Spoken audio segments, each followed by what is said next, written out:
Les premiers esclaves américains ont été amenés à ce qui deviendra les États-Unis, et ce il y a plus de 400 ans. L'impact de cette pratique barbare demeure aujourd'hui. Dans les années 1860, les esclaves ont été affranchis, mais immédiatement, ce qu'on a appelé des codes noirs ou lois restrictives ont limité les possibilités de vie et de travail de ces Afro-Américains nouvellement libérés. Voter était limité par le biais de taxes au vote et de tests. En 1896, la Cour suprême a voté que les aménagements intitulés « séparés mais égaux » étaient légaux. Séparés, mais d'ordinaire inférieurs. Les restaurants, les hôtels et les écoles pour les Noirs sont devenus la norme. En 1909, l'Association nationale pour l'avancement des personnes de couleur a été établie pour défendre l'égalité des droits des Afro-Américains.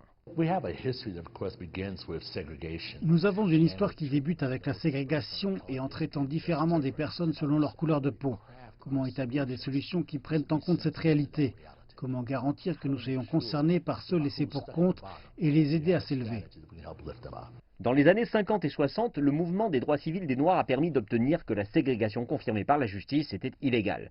La ségrégation a été alors abolie dans les écoles, les restaurants, les piscines et d'autres lieux publics.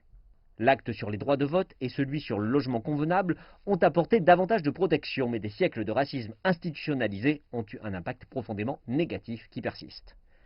Les Noirs ont des revenus plus faibles, une richesse moindre et un taux réduit d'accès à la propriété. Les écoles situées dans les quartiers noirs ont souvent de moins bons résultats et l'incarcération d'Afro-Américains est 5 fois plus élevée que chez les Blancs. Le président américain Donald Trump met un point d'honneur à diminuer le chômage des Noirs.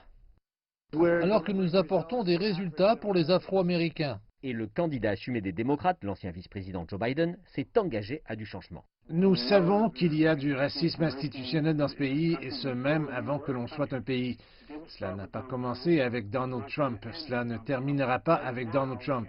Mais à l'heure actuelle, nous avons une opportunité énorme, une énorme opportunité de mener un changement significatif.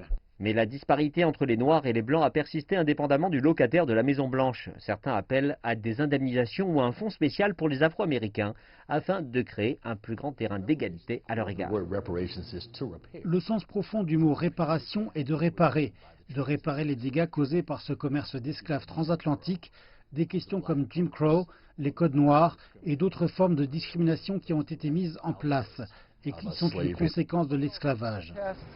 En dépit de toutes les protestations et de l'énergie déployée par le mouvement Black Lives Matter, nul ne peut prévoir si la question des indemnisations gagnera un large soutien, ni si la fin des difficultés endurées par les Afro-Américains est proche, conséquence de l'héritage d'un racisme institutionnel.